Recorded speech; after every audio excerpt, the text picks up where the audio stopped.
नमस्कार, घड़ी में 9 बज गए हैं। वक्त हो गया है आपके favourite morning prime time show 9 बज गए का। आपके साथ हूं मैं नेहा बाथम। खबरों का सिलसिला शुरू करें उससे पहले बुलेटिन की कुछ झलकियां दिखा देते हैं आपको। हाथरस की बात होगी क्योंकि हाथरस की लड़ाई हाईकोर्ट तक पहुंच चुकी है। आज दोपहर बाद मामले की सुनवाई लखनऊ बेंच में होनी है। हाईकोर्ट में पेशी के लिए हाथरस का पीड़िता का परिवार निकल चुका है। कड़ी सुरक्षा के बीच लखनऊ ये परिवार जा रहा है। और बात होगी करौली के बहाने गोंडा पर आई सियासत की, क्योंकि मुख्यमंत्री गहलोत ने कहा है कि पुजारी के दोषियों पर एक्शन कब तक होगा। ठीक आधे घंटे बाद यानी कि सुबह 9:30 बजे 100 शहर 100 खबर।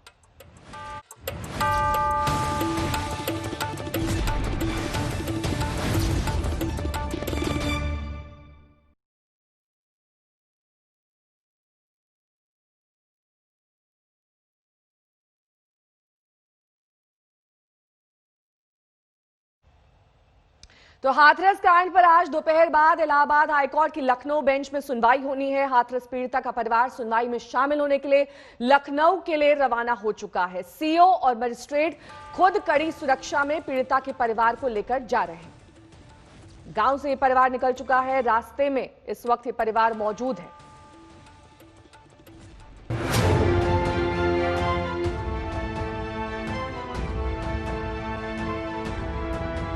हाथरस की लड़ाई हाई कोर्ट में सुनवाई। कोर्ट में परिवार की पेशी, बंद कमरे में होगा बयान। पीड़ित परिवार को आज कोर्ट से मिलेगा इंसाफ। पुलिस एक्शन पर सवाल, आला अधिकारी तलब। हाथरस की लड़ाई अब हाई कोर्ट तक आ पहुंची है। आज दोपहर बाद इलाहाबाद हाई कोर्ट की लखनऊ बेंच में सुनवाई है। कोर्ट ने स्वतः संज्ञान लिया था। कोर्ट में बयान देने के लिए आज सुबह सुबह परिवार घर से लखनऊ के लिए निकला। परिवार को कड़ी सुरक्षा मिली है। मजिस्ट्रेट खुद परिवार को लेकर लखनऊ निकले। इलाहाबाद हाई कोर्ट की लखनऊ बेंच में आज सुनवाई है। लखनऊ बेंच की तरफ से स्वतः संज्ञान लिया गया था और इस पूरे मामले में सुनवाई को लेकर के परिवार के जो 5 सदस्य हैं, आप देख रहे हैं कि यहाँ पर जो पीड़ित परिवार में उनकी माँ, उनकी भाभी, दोनों भाई, इसके अलावा पिता, 5 लोगों को यहाँ से ले जाया जा रहा है। पूरा बाकायदे पुलिस सुरक्षा में यहाँ से ले जाया जा रहा है। पुलिस की 6 गाड़ियां इसमें लगाई गई हैं। एस्कॉर्ट गाड़ी है, इसके अलावा 6 गाड़ियां यहाँ पर लगाई गई हैं। पीड़ित परिवार के 5 सदस्य बयान दर्ज कराने के लिए कोर्ट जा रहे हैं, जिनमें पीड़िता की मां, पीड़िता के पिता, दोनों भाई और भाभी शामिल हैं। परिवार के साथ 6 गाड़ियों का काफिला है। एसडीएम अंजलि गंगवार और सीओ भी साथ में लखनऊ जा रहे हैं। ये आप देख सकते हैं, ये पीड़ित परिवार की जो गाड़ी जा रही है, यही जो 6 गाड़ियां हैं जिनमें सुरक्षा के लोग भी हैं, एसडीएम भी हैं, एडमिनिस्ट्रेशन के लोग हैं और पुलिस के लोग हैं, वो अब लखनऊ के सीधे कोर्ट में पहुंचेंगे और जज के सामने पीड़ित परिवार अपनी बात कहेगा। और 2 तरफ अब डेवलपमेंट है। एक तो कोर्ट की तरफ डेवलपमेंट रहेगा कि कोर्ट का क्या रुख रहता है, कोर्ट क्या निर्देश देना चाहता है एडमिनिस्ट्रेशन को। दूसरी तरफ जो हाथरस में जो चल रही है जांच, वो किस तरफ अब आगे बढ़ेगी, क्योंकि पीड़ित परिवार से आज मुलाकात होना सीबीआई की मुश्किल है, क्योंकि आज से जब जांच शुरू करेगी तो और दूसरे पक्ष से या मौका वारदात पर या उसके अलावा जो तमाम जगहों पर सबूत जहां मिल सकते हैं उनकी तरफ उसको जाना। पीड़ित परिवार को रात में ही लखनऊ ले जाने का प्रोग्राम था, लेकिन परिवार ने रात में जाने से इनकार कर दिया। पहले भी परिवार हाईकोर्ट में पेशी पर सुरक्षा का डर दिखा चुका है। था आज आप सभी लोग, शासन के लोग भी आ गए हैं, लखनऊ जा रहे हो हाईकोर्ट, तो कुछ तैयारी है आप लोगों की? कोर्ट जा रहे हो तो कोर्ट में अपनी बात कैसे रखेंगे? जो भी घटना है उसके बारे में ठीक है। अच्छा, दूसरा यह है कि लखनऊ आप लोग जा रहे हो, क्या शासन प्रशासन की तरफ से कोई प्रस्ताव है कि सीएम साहब आप लोगों से वहाँ मिलना चाहते हैं? अभी तक नहीं, ऐसा अभी तक कोई ऐसा कोई प्रस्ताव नहीं है। अगर वहाँ प्रस्ताव कोई ऐसा आता है तो कुछ आप लोगों ने अपना राय विचार बनाया है? राय विचार इसमें कोई बनाने की जो भी घटना जो हकीकत है जो भी है बताएंगे हम लोगों को। इलाहाबाद हाई कोर्ट ने 1 अक्टूबर को हाथरस मामले पर स्वतः संज्ञान लिया था। कोर्ट ने पूरे अमले को तलब किया है। इनमें अतिरिक्त मुख्य सचिव गृह, DGP Hitesh Chandra Awasthi, ADG law and order Prashant Kumar के अलावा हाथरस के डीएम प्रवीण कुमार और एसपी रहे विक्रांत वीर भी शामिल हैं। करीब 1 महीने पहले हुए हाथरस कांड पर लखनऊ से लेकर दिल्ली तक शोर है। पुलिस या कार्रवाई पर सवाल उठ रहे हैं। योगी सरकार घेरे में है। पीड़ित परिवार इंसाफ की गुहार लगा रहा है तो बदलते बयानों पर भी शक की सुई लटक रही है। मामले में जाति एंगल भी जुड़ गया है। आरोपी पक्ष भी अलग ही थ्योरी का राग अलाप रहा है। अब मामला हाई कोर्ट में है तो इंसाफ की आस हर किसी को है। हाथरस से राजेश सिंगल, शिवेंद्र श्रीवास्तव और लखनऊ से कुमार अभिषेक के साथ आज तक ब्यूरो। हमारे 3 संवाददाता इस वक्त तमाम जानकारी के साथ हमारे साथ जुड़ गए हैं। शिवेंद्र श्रीवास्तव हमारे साथ बने हुए हैं, साथ ही हाथरस से हमारे संवाददाता जितेंद्र बहादुर सिंह जुड़ गए हैं, वहीं लखनऊ से हमारे संवाददाता कुमार अभिषेक है। लेकिन सबसे पहले शिवेंद्र आपका रुख करते हुए, क्योंकि आप उस काफिले के साथ मौजूद हैं जिसमें ये पीड़िता का परिवार है, एक लंबी चौड़ी सुरक्षा का इंतजाम वहां पर किया गया है, लेकिन आपने पीड़िता के परिवार से बात की है, क्या चल रहा है उनके मन में इस वक्त? क्योंकि कड़ी सुरक्षा के बीच आज वो लखनऊ बेंच पहुंचेंगे, वहां पर उनके बयान एक बंद कमरे में लिए जाएंगे। ऐसे में क्या सोच रहा है ये परिवार? देखिए, 2 मुख्य बातें हैं जो पीड़िता के परिवार में शुरू से चल रही थी। एक तो सुरक्षा को लेकर के और दूसरा न्याय को लेकर के।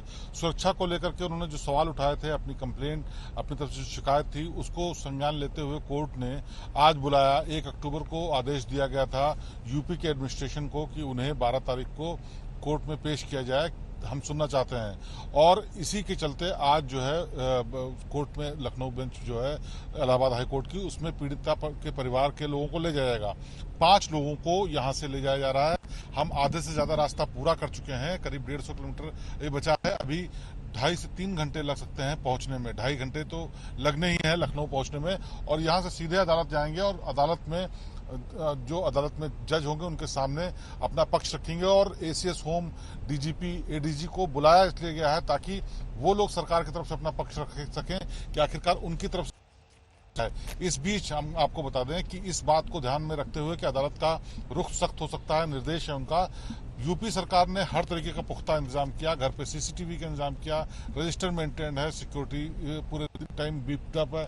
परिवार के हर सदस्य को 2-2 सिक्योरिटी गार्ड दिए गए। इसके अलावा डीआईजी रैंक के 2 अधिकारियों की तैनाती की गई, जिससे कि वो लोग सुरक्षा व्यवस्था का जायजा समय समय पर ले सकें, मॉनिटरिंग कर सकें। इसके अलावा जो परिवार के लोगों के और कंसर्न थे उनको भी पूरा किया गया। तो पुलिस ने अपनी तरफ से कोशिश की है कि वो जब अदालत में पेश हों तो उनके आला अधिकारियों को जवाब देने में मुश्किल ना हो। लेकिन शुरुआत से आखिर तक अभी तक पुलिस लगातार घेरे में रही है। तो ऐसे में देखना ये होगा कि किस तरीके से अदालत का रुख पूरे इस मामले में रहता है। लौटूंगी मैं आपके पास, और इस बीच सुना देते हैं कि आखिरकार ये परिवार इस वक्त किस मनोस्थिति से गुजर रहा है, क्या कुछ कह रहा है ये परिवार, सुनिए। हमारे जो घटना हुआ है 29 तारीख को, उसके बारे में सुनवाई हमारी, उसके बारे में बताइए कुछ है। जो सुरक्षा व्यवस्था आपको ले जाने के लिए चाबी का बंद है, ये तो देखो अभी जाएंगे जब लगेगा तो अभी पूरी तरह से व्यवस्था की गई हमारी ले जाने लाने के लिए। आपका कोई वकील है वहाँ पर? हाँ, वकील हमारे पहुँच चुके हैं। अच्छा, क्या रहेगा आपका, क्या बताना रहेगा वहाँ पर? बताना ये है जो 29 तारीख को हमारी घटना हुई है उसके बारे में पूरी तरह से पूछताछ जो होगी हमारे साथ तो होगी। जिस तरीके से आपकी बहन को पुलिस प्रशासन ने बिना उसके मतलब जला दिया था, बिना दिखाए, क्या उसकी शायद वहाँ रखेंगे, पक्ष रखेंगे? जी हाँ, हो गया था। आज आप सभी लोग, शासन के लोग भी आ गए हैं, लखनऊ जा रहे हो हाई कोर्ट, तो कुछ तैयारी है आप लोगों की? कोर्ट जा रहे हो तो कोर्ट में अपनी बात कैसे रखेंगे? जो भी घटना है उसके बारे में बताएंगे। ठीक है।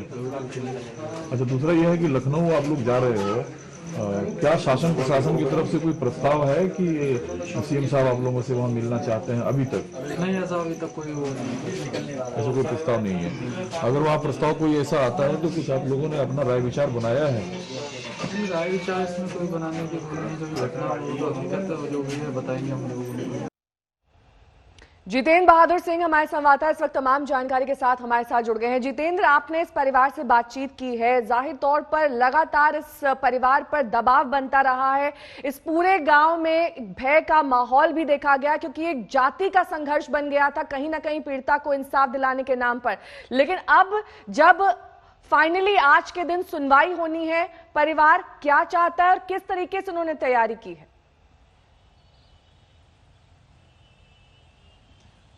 देखिए नेहा, परिवार वालों से जो हमारी बातचीत हुई है उनका ये कहना है कि उनके सामने जो भी तथ्य हैं उन तमाम तथ्यों को वो रखेंगे। उन्होंने ये कहा कि 14 तारीख से लेकर के अब तक वो लगातार जो सच्चाई की बात कर रहे हैं वही बात कोर्ट में जाकर के वो लोग रखेंगे। और उनकी तरफ से ये कहा जा रहा है कि बीच बीच में जो पंचायतें हुई गांव के आसपास के इलाकों में, गांव में भी पंचायत हुई, तो उस बात को लेकर के वो लोग डरे हुए थे और इसी बात को लेकर के कोर्ट ने स्वतः संज्ञान लिया था और ये कहा था कि इनको सुरक्षा दी जानी चाहिए।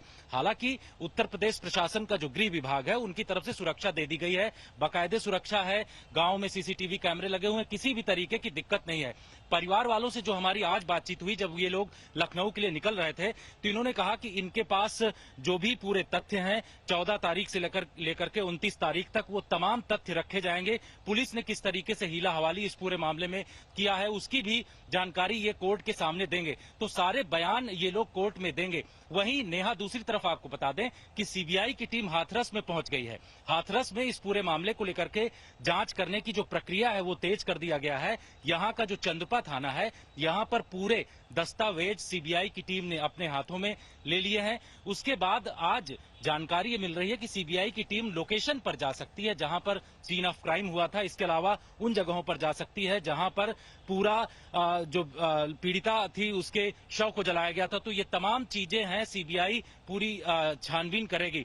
लेकिन परिवार वाले अभी भी ये कह रहे हैं कि सुप्रीम कोर्ट के जो जज हैं उनकी निगरानी में पूरी जांच होनी चाहिए सीबीआई की, और इसी बात को लेकर के वो कोर्ट में भी अपनी जानकारी देंगे। कुमार अभिषेक हमारे संवाददाता भी नजर बनाए हुए हैं। कुमार, कितने बजे आज सुनवाई शुरू होनी है? और पहले ही परिवार ये साफ कर चुका है कि एसआईटी की जांच पर उन्हें भरोसा नहीं है, सीबीआई की जांच पर भरोसा नहीं है।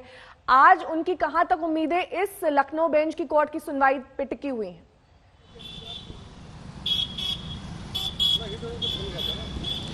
देखिए, उनकी उम्मीदें तो पूरी इस कोर्ट से लगी हैं। पहले हम आपको दिखा दें इस कोर्ट का हाल, हम जहां खड़े हैं। लखनऊ बेंच है ये इलाहाबाद हाई कोर्ट का, और ये गेट नंबर 6 है जिससे 2:15 बजे ये सुनवाई इस कोर्ट में आज होनी है। और सुरक्षा की तैयारी यहाँ भी ज़बरदस्त तरीके से की गई है।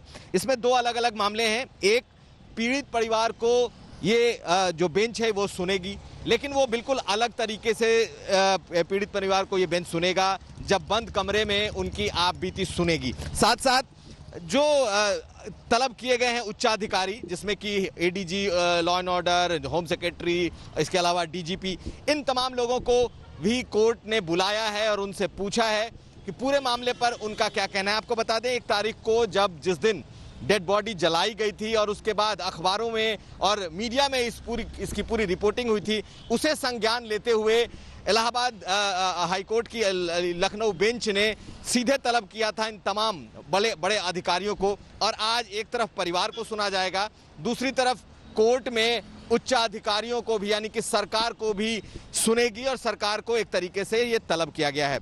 निश्चित तौर पर अभी तक जो परिवार है वो सुप्रीम कोर्ट की निगरानी में इस जांच को चाहता है, लेकिन आपको बता दें कि कोर्ट ने स्वतः संज्ञान लिया था। पहले जो डिस्ट्रिक्ट जज हैं उन्हें उनके परिवार के पास मिलने को भेजा गया था, और आज दोनों बातें होंगी, दोनों लोग अपनी अपनी बातें कहेंगे, और उसके बाद देखना ये होगा कि यहाँ से अदालत किस तरीके का इंस्ट्रक्शंस देता है एडमिनिस्ट्रेशन को और परिवार को। क्योंकि एक तरफ अब सीबीआई की जांच शुरू हो गई है और अब कोर्ट की क्या गाइडलाइन होती है इस पर सबकी नजर रहेगी। कोर्ट की प्रोसीडिंग पर नजर बनाए रखिएगा, क्योंकि हम तमाम अपडेट्स आप तीनों से लेते रहेंगे। लेकिन इस बीच आपको ये भी बता दें कि हाथरस कांड में आज का दिन बेहद अहम है। एक तरफ हाईकोर्ट में पीड़िता के परिवार का बयान दर्ज होना है, तो वहीं दूसरी तरफ सीबीआई ने तफ्तीश शुरू कर दी। ये लोग इन लोगों ने पहले से साजिश होगी। मेरे बेटे निर्दोष हैं। फांसी चाहिए ये झूठ और इल्जाम लगाए और सीबीआई जांच से सच सामने आएगा। और ठीक है, वो संतुष्ट हो जाए, सुप्रीम कोर्ट के जरिए हो रहा है तो ठीक है।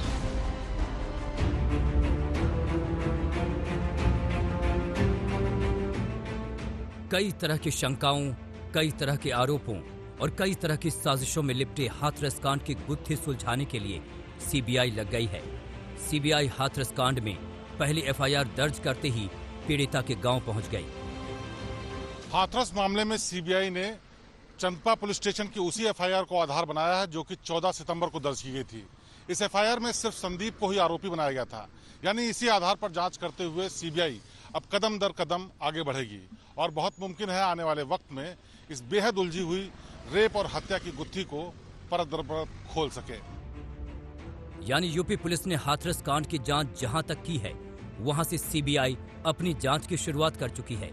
सीबीआई उधेड़ने लगी है हर उस परत को जिसमें पीड़िता के साथ हुई हैवानियत का सच दफन है। केंद्र सरकार के नोटिफिकेशन के बाद हाथरस मामले में सीबीआई ने केस दर्ज कर लिया है और इसके लिए बाकायदे एक स्पेशल टीम का गठन भी कर दिया गया है। सीबीआई अब उत्तर प्रदेश पुलिस की जो एफआईआर है वो अपने हाथों में लेकर के तमाम दस्तावेजों के आधार पर आगे की जांच करेगी। जानकारी के मुताबिक सीबीआई की एक स्पेशल टीम यहां पर पहुंचेगी और लगातार फॉरेंसिक एक्सपर्ट की टीम के साथ उन तमाम बिंदुओं की छानबीन करेगी जिससे कि सच सामने आ सके। सीबीआई ने यूपी पुलिस की एफआईआर को आधार बनाते हुए जांच शुरू की है। सीबीआई की एफआईआर में गैंगरेप, हत्या और हत्या की कोशिश के आरोप लगे हैं। सीबीआई की धारा 307 यानी हत्या की कोशिश, धारा 376D यानी सामूहिक दुष्कर्म, धारा 302 यानी हत्या और अनुसूचित जाति और अनुसूचित जनजाति पर अत्याचार के मामले के तहत केस दर्ज किया है। सीबीआई में हाथरस मामले की जांच गाजियाबाद सीबीआई यूनिट में तैनात डीएसपी सीमा पाहुजा करेंगी। सीमा पाहुजा एक तेज तर्रार महिला अफसर हैं जो हिमाचल प्रदेश के गुड़िया मामले की जांच भी कर चुकी हैं। उन्हें बेहतरीन जांच के लिए पुलिस पदक से लेकर कई सम्मान मिल चुके हैं। जांच की शुरुआत में सीबीआई सबसे पहले यूपी पुलिस से हाथरस केस के सभी दस्तावेज अपने हाथ में लेगी। Forensic report, postmortem report, call details, वारदात के दिन परिवार के लोगों के मोबाइल लोकेशन, आरोपियों के मोबाइल लोकेशन यानी इलेक्ट्रॉनिक सबूत और वैज्ञानिक सबूत को हासिल किया जाएगा। एक बार वैज्ञानिक सबूतों को परखने के बाद सीबीआई की टीम चश्मदीदों के बयान लेगी, पीड़ित परिवार से बात करेगी, आरोपियों से पूछताछ करेगी और फिर इन तमाम बयानों का वैज्ञानिक सबूतों से मिलान होगा। देखिए, सीबीआई करे चाहे कुछ भी करे, हमें तो बस न्याय चाहिए, बस और कुछ नहीं चाहिए। बस चाहे कोई भी करे, बस गलत निर्णय न करे और हमारे जो साथ है उसको करे बस। हाथरस कांड उत्तर प्रदेश के माथे पर बदनुमा इश्तहार बनकर चिपका है। जाहिर सी बात है कि सीबीआई से एक आस है कि वो इंसाफ दिलाएगी। हाथरस में रेप और हत्या के मामले में सीबीआई के लिए भी जांच करना इतना आसान नहीं होगा। करीब 1 महीना बीत जाने के बाद अगर सीबीआई जांच शुरू करती है तो तमाम सबूत या तो मिट गए होंगे या फिर मिटा दिए गए होंगे। ऐसे में चुनौती इलेक्ट्रॉनिक एविडेंस के सहारे जांच को आगे बढ़ाने की होगी, क्योंकि उसी के आधार पर यह तय हो पाएगा कि आखिरकार पीड़ित पक्ष और आरोपी लोगों के जो बयान हैं उनमें सच्चाई क्या है। अब सबकी निगाहें सीबीआई जांच पर टिकी हैं। उम्मीद है कि देश की सबसे बड़ी जांच एजेंसी की पड़ताल में कई अहम खुलासे सामने आएंगे। हाथरस से शिवेंद्र श्रीवास्तव और मुनीश पांडे के साथ अरविंद ओझा, दिल्ली आज तक। शिवेंद्र श्रीवास्तव लगातार हमारे साथ जुड़े हुए हैं। शिवेंद्र, आप इस पूरे मामले पर शुरू से ही नजर बनाए हुए हैं। बहुत वक्त बीत गया, उसके बाद कई एविडेंस कलेक्ट किए गए, लेकिन इसके बावजूद उस वक्त का वीडियो है जहां पर ये वारदात हुई थी, उस वक्त पुलिस ने एक वीडियो बनाया था, वो एक अहम साक्ष्य है, आपने अपनी रिपोर्ट के जरिए बताया था। और दूसरा है डाइंग डिक्लेरेशन। ये दोनों कितने अहम साबित होंगे कोर्ट में? देखिए, दोनों ही जो सबूत हैं जिनको पर वो बेहद, जो वीडियो जिस दिन घटना हुई थी उस दिन का वीडियो इस लिहाज से बहुत अहम है कि जो पीड़ित पक्ष है उसकी तरफ से जो बयान था कि कौन कौन लोग मौजूद थे उस वक्त को इसमें 4 हथियार, एक चप्पल, चूड़ियां, कुछ और सबूत दिख रहे हैं, जिससे पता चलता है कि उस वक्त वहाँ पर कौन कौन लोग थे। सीन ऑफ क्राइम को रिक्रिएट करने के लिए जब सीबीआई पहुंचेगी तो इन सब चीजों को जोड़ करके देखेगी कौन सी चीज कहाँ पर थी और किस तरह से क्राइम को कमिट किया गया। इसके अलावा जो डाइंग डिक्लेरेशन है वो कोर्ट में भी एडमिसिबल होता है। ठीक है, बहुत बहुत शुक्रिया शिवेंद्र तमाम जानकारी के लिए आपका। और साथ ही हमारे साथ जुड़े हुए थे जितेंद्र बहादुर सिंह और कुमार अभिषेक। लेकिन अब बात करेंगे महंत और पुजारियों पर हमले की, क्योंकि राजस्थान की करौली से यूपी के गोंडा तक महंत और पुजारियों पर लगातार हमले हो रहे हैं। करौली में पुजारी को जिंदा जलाया गया तो वहीं गोंडा में मंदिर में घुसकर गोली मार दी गई, जबकि यूपी के ही बागपत में साधु का शव नदी में पाया गया। आखिर ये क्या हो रहा है, ये सवाल लगातार उठ रहा है, क्योंकि महंत और पुजारी निशाना बन रहे हैं और 2 घटनाएं इस बात की ओर सीधे तौर पर इशारा करती है।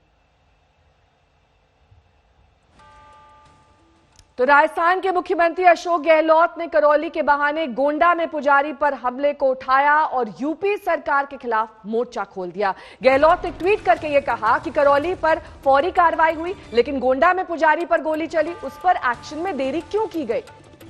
इसी को लेकर अशोक गहलोत, जो कि राजस्थान के मुख्यमंत्री, उन्होंने ट्वीट किया है। इसमें बाकायदा उन्होंने योगी सरकार पर निशाना साधा।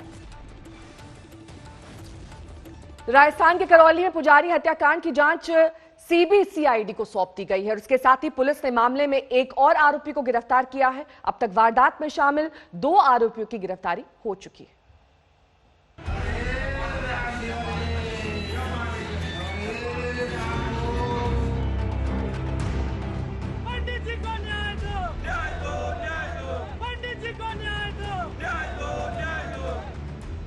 करौली में पुजारी के परिवार को इंसाफ का इंतजार है।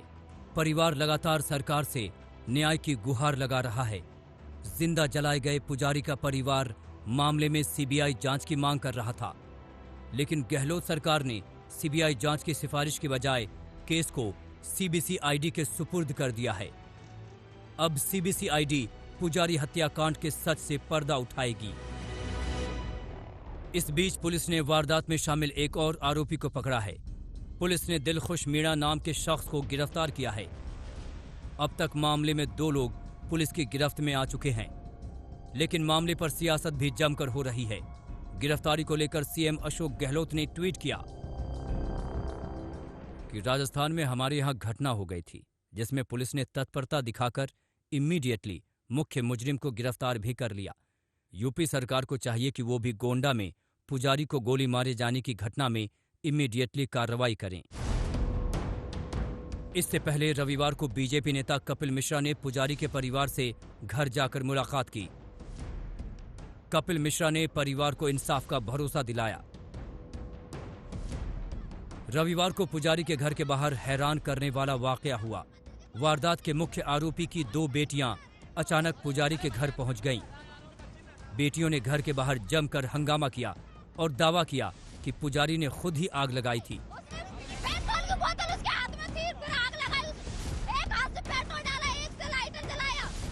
बेटियों ने कहा कि जब पुजारी जला तो हमने बचाने की कोशिश की थी। दोनों बेटियों ने अपना हाथ जला होने का भी दावा किया। वहीं पुजारी का परिवार प्रदेश सरकार की अब तक की कार्रवाई से संतुष्ट नहीं है। पीड़ित के परिजनों ने कहा है कि राज्य सरकार ने जो वादा किया था वो उसे पूरा नहीं कर रही। हमारी मांग थी कि भाई सरकारी नौकरी मिले और 50 लाख रुपए मांगे थे। उन्होंने 10 लाख रुपए का मुआवजा दिया था, देने की आश्वासन दिया है। अभी तक मिला नहीं है।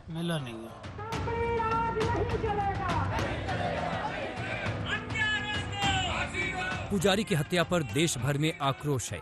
कई जगहों पर विरोध प्रदर्शन हो रहे हैं। अब देखना ये होगा कि सीबीसीआईडी जांच से कब तक इस हत्याकांड का सच सामने आता है। करौली से आशुतोष के साथ शरद कुमार, आज तक। करौली से हमारे संवाददाता आशुतोष मिश्रा इस वक्त तमाम जानकारी के साथ जुड़ गए हैं। आशुतोष, पालघर का मामला लोग अभी तक भूले नहीं है। ऐसे मामलों में अक्सर ये देखा जाता है कि धर्म का एंगल जुड़ जाता है, राजनीतिक रोटियां सेकी जाती हैं और जब तक दबाव ना हो तब तक जांच की कोई बात ही नहीं की जाती। जाहिर है, जो कि आपने जिक्र किया कि जब मामला धर्म का हो तो सियासत होनी है और जब सियासत होगी तो राजनीतिक रोटियां सेकी जाएंगी और इसीलिए एक पक्ष दूसरे पर यह कोशिश करता है दबाव बनाने की कि कानून व्यवस्था सही हो, जो आरोपी हैं वो उनकी गिरफ्तारियां तुरंत हों। कुछ ऐसा ही राजस्थान में भी हुआ। बहरहाल ये सवाल लगातार बना हुआ है कि ये घटना आखिर हुई ही क्यों। हमें लोगों से पता चलता है कि दरअसल जो आरोपी हैं वो पहले से भी लगातार दबाव बनाते रहे, झगड़े होते थे, रिश्ते कोई बहुत अच्छे नहीं थे। तो क्या उसकी शिकायत सरपंच से लेकर के लेखपाल से लेकर के ऊपर नहीं दी जानी चाहिए थी? क्या सुरक्षा सुनिश्चित नहीं की जाने जाती थी? ये जो आंसू है यहाँ के परिवार की आवाज है वो कब सरकार सुनेगी? यहाँ घटना हुई, 2 आरोपी गिरफ्तार हुए। आज परिवार के जो पुरुष सदस्य हैं वो चिता की ठंडी राख लेकर के लाने गए हैं और उसके बाद, क्योंकि जो गमगीन परिवार है इनको आसरा चाहिए, सहारा चाहिए। आज कोई सहारा देने वाला है नहीं, परिवार के सबसे बड़ा, सबसे प्रमुख सदस्य नहीं रहा। इसीलिए आज भी यहाँ जो दिन है लगातार ये सवाल उठी कि देखिए आप हाथरस की घटना होती है तो कांग्रेस के लोग चले जाते हैं, यहाँ राज्य की सरकार है तो मुख्यमंत्री समेत तमाम परिवार के लोग यहाँ क्यों नहीं हैं, कोई यहाँ मिलने क्यों नहीं आता। इन तमाम आलोचनाओं के बाद आज इलाके के विधायक, जी हाँ, आज 5वां 6वां दिन है, आज जाके के जो यहाँ के प्रतिनिधि हैं वो यहाँ आने वाले हैं, मुख्य सचेतक आने वाले हैं। सुरक्षा के लिए बंदोबस्त किया गया था, हमें यहाँ महिला पुलिस कांस्टेबल दिखाई नहीं पड़ती है और ये तब जो आपने रिपोर्ट में देखा कि आरोपी पक्ष का परिवार यहाँ पहुंच गया, कल हंगामा किया, बावजूद उसके महिला पुलिसकर्मी आज यहाँ पर नहीं है। 10 लाख के मुआवजे का ऐलान हुआ, मुआवजा अभी तक मिला नहीं है। अब परिवार के लोग से गांव के लोग हैं वो ये भी कह रहे हैं कि परिवार में कोई कमाने वाला नहीं है, कम से कम मुआवजा इतना हो कि परिवार का गुजर बसर हो जाए। बहरहाल परिवार के सदस्य, गांव के जो लोग हैं वो हमारे साथ शामिल हो रहे हैं चर्चा में अपना पक्ष रखने के लिए। कल बहुत हंगामा हुआ, जो आरोपी परिवार के लोग थे वो भी यहाँ पर पहुंचे, वो कह रहे हैं देखिए हादसा खुद हो गया, उन्होंने खुद को आग लगा दी। आप लोग किस तरह के इंसाफ चाहते हैं कि सरकार ये सुनिश्चित करे जिससे आपको भरोसा हो कि इंसाफ मिलेगा? मैं सभी देशवासियों से प्रार्थना करूंगा और जो हमारे राजस्थान सरकार है उससे भी विशेष प्रार्थना करूंगा। देखो काफ़ी बातें हैं जो सब जान चुके हैं पब्लिक, कोई बात छिपी हुई नहीं है, लेकिन मेन बात यही है कि जो हमारे बच्चा है बाबूलाल जी का, उसको सरकारी नौकरी जरूर मिलनी चाहिए। वो परिवार का आधार स्तंभ वही है। उसके 6 बहनें हैं, वो खुद मंदबुद्धि है, बीमार रहता है। उसकी एक बहन है वो काफ़ी समय से बीमार है, उसकी मम्मी बीमार है, पूरी तरह परिवार कुपोषण से ग्रसित है। उनकी झोंपड़ियाँ वगैरह आप सब दुख चुके। उनको जो जन सुविधा की चीज़ें हैं, रोजमर्रे की चीज़ें, वो सब चीज़ों से वंचित है। उनके पास में कुछ भी नहीं है, रहने के लिए घर भी नहीं है, कुछ भी नहीं है। पूरी तरह से आर्थिक स्थिति उनकी खराब है, आप सब जानते हो। इसलिए मैं सभी देशवासी और सरकार से यही प्रार्थना करूँगा कि इनकी जितनी हो सके सब लोग मदद करें इनकी। जो आपका नुकसान है, जो आपने झेला, उसकी भरपाई कोई नहीं कर सकता, लेकिन फिर भी हम ये समझना चाहते हैं जो आरोपी परिवार है, पहले भी आते थे, बात होती थी, धमकाते थे?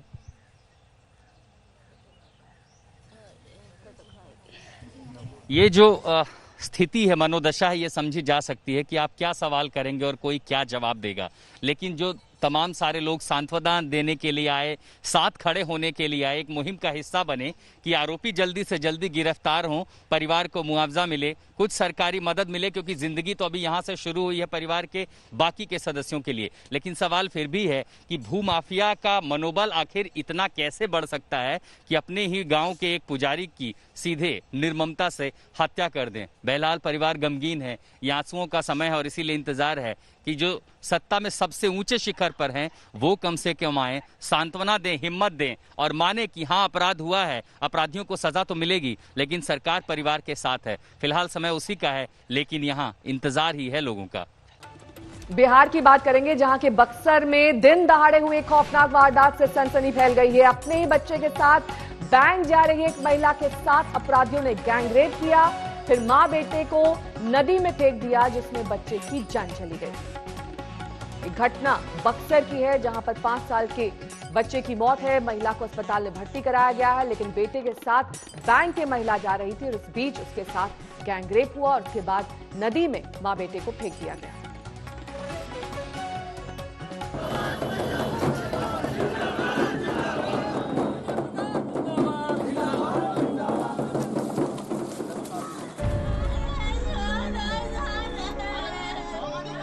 बिहार में सत्ता की जंग के लिए बजती डुगडुगी के शोर में एक मां और 5 साल के मासूम की चीखें गुम हो गईं। चुनाव की तैयारियों और नेताओं की सुरक्षा में जुटी नीतीश की पुलिस न एक महिला के साथ दिन दहाड़े हुई हैवानियत रोक पाई, न उसके बच्चे की जान बचा पाई। दिल दहलाने वाली ये वारदात बक्सर की है, जहां नीतीश राज में बेखौफ दरिंदों ने एक परिवार को बेरहमी से उजाड़ डाला।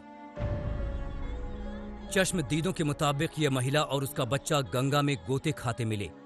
महिला की चीखें सुनकर लोग पहुंचे तो पता चला कि बच्चे और महिला दोनों के हाथ पैर बंधे हुए हैं। महिला तो बदहवास हालत में बाहर निकाल ली गई, लेकिन मासूम तब तक दम तोड़ चुका था। सुबह 3:45 बजे के आसपास एक महिला और एक बच्चे को लाया गया यहाँ ओझा बड़ा गांव से। तो बच्चा मृत था और महिला की भी स्थिति उतनी अच्छी नहीं थी। उसका इलाज किया गया, उसको बार बार फिट आ रहा था, तो उसको बक्सर के लिए रेफर कर दिया गया। महिला ने जो दास्तान सुनाई है वो रोंगटे खड़े करने वाली है। बच्चे के साथ ये महिला बैंक जा रही थी। रास्ते में कुछ लोगों ने दोनों को अगवा कर लिया। महिला के साथ गैंग रेप किया गया। अपराधियों ने महिला और बच्चों के हाथ पैर बांधे और दोनों को नदी में फेंक दिया। बुझे कि आइल बिया तो बीच रास्ता में माने गुंडा चाहे जो भी धल लिहल करा के एकर मोबाइल हाथ से छीन लेला बड़ा सा, पैसा ले लिहल सा। कल 11 बजे के धैले बड़ा सा 3 बजे भोर में ये हमारा द्वार के सामने हरा बा एगो तालाब, ओकरा में लइका के बांध के एकरा लुगा से एकरा के पानी में डाल दे। जब ये दरिंदगी अंजाम दी जा रही थी तब पुलिस कहाँ थी? अपराधियों को पुलिस का खौफ क्यों नहीं था? दिन दहाड़े अगवा करने, गैंगरेप करने और फिर बांधकर नदी में फेंक देने की खबर वक्त रहते पुलिस तक क्यों नहीं पहुंची? इन सब सवालों के लिए बिहार पुलिस के पास सिर्फ एक जवाब है, जांच चल रही है। 164 का बयान कराया जाएगा, FIR दर्ज कर ली गई है और एक अभियुक्त की गिरफ्तारी, 2 नामजद में एक नामजद अभियुक्त की गिरफ्तारी भी कर ली गई है। बच्चे की हत्या भी हुई है, उस संबंध में पोस्टमार्टम के लिए उसको भेजा गया है। हत्या कारण, मरने का कारण क्या है, पोस्टमार्टम के बाद स्पष्ट होगा। पीड़िता और उसका परिवार बेहाल है। गांव मोहल्ले हर जगह मातम पसरा है। लेकिन सड़कों पर दौड़ते चुनावी रथ और नीतीश के निश्चय पत्र गला फाड़कर ऐलान कर रहे हैं कि बिहार में बहार ही बहार है। बक्सर से पुष्पेंद्र पांडे के साथ आज तक ब्यूरो। हमारे संवाददाता सुजीत झा इस वक्त जुड़ गए हैं। सुजीत, आरोपियों तक पुलिस के हाथ पहुंचे या नहीं? देखिए नेहा, ये जिस तरह की घटना हुई है और जिस बेखौफ तरीके से अपराधियों ने इस घटना को अंजाम दिया है, सही में एक सवाल खड़ा होता है। खास तौर पर जो पुलिस व्यवस्था है, बिहार में चुनाव है और चुनाव आयोग के नियंत्रण में सारा कुछ चल रहा है। यहाँ पर काफी संख्या में सुरक्षा बल भी तैनात किए गए हैं जगह जगह पूरे बिहार में। कई बटालियन पैरामिलिट्री फोर्स है। इसके बावजूद इस तरह की घटना हो जाती है, लोगों में काफी आक्रोश है इसको लेकर। और पुलिस अभी एक आरोपी को जो मीना राम है उसको गिरफ्तार कर पाई है। बाकी भोला यादव नाम का जो नामजद अपराधी है वो अभी भी फरार है। लिखा हुआ है क्या? महिला का कहना है कि 5-6 लोग और थे, वो लोग कौन थे उसके बारे में अभी पुलिस कुछ जानकारी इकट्ठा नहीं कर पाई है। तो ये तमाम जिस तरह की घटना हुई है उससे लेकर लोगों में आक्रोश है। और चुनाव का समय है ये, तो निश्चित रूप से इसको पूरी तरह से ये कहा जा सकता है कि राजनीतिक रंग देने की भी कोशिश की जा रही है। बहुत बहुत शुक्रिया सुजीत इस तमाम जानकारी के लिए। आप